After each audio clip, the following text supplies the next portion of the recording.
Hello, my name is John Robinson.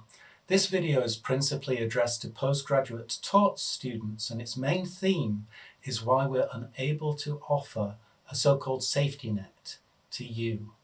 Please take a look at the explanations video, which sets out how we're simultaneously trying to reduce stress for all our students here and now in these unsettling circumstances, and ensuring that degrees still have the worth and the meaning and the standards that they always have had.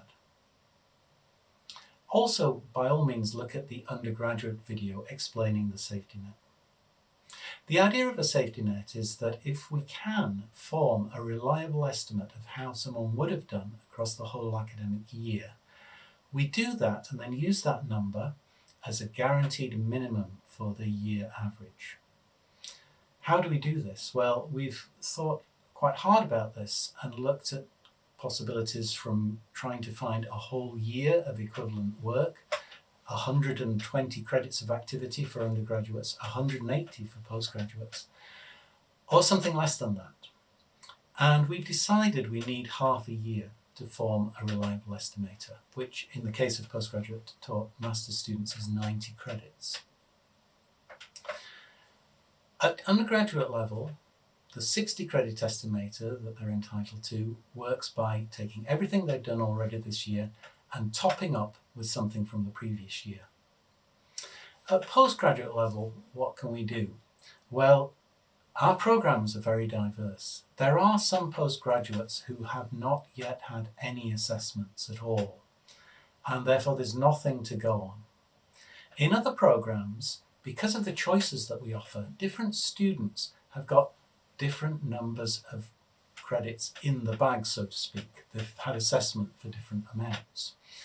Why is this? Well, it's because module leaders can choose to examine at the end of the module, or they can have continuous assessment. There's different ways of doing this, and we provide a lot of choices to students. So people on different options will be going through the same program in different ways.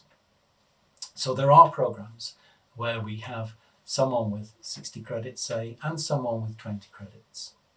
There are some programs where everyone has 60 credits, and it might be argued that, well, just like the undergraduates, we have that size of estimator. But for the undergraduates, it's simply for the current year. That's part of their degree.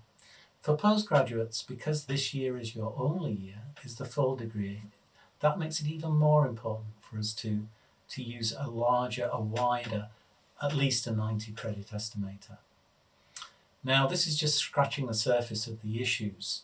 The validity and robustness of the estimator, the equity between students who have different amounts of credits in the bag, but there are other things like part-time students and so on, and dealing with all these cases.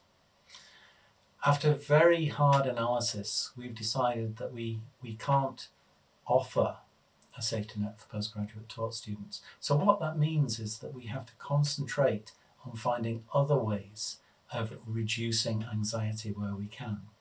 For most postgraduate students, that is in their dissertation, their independent studies module, or their project, and therefore we've enhanced support for that, and that was the subject of a letter to postgraduates that I sent out. We are continuing to look at ways to support you in your studies.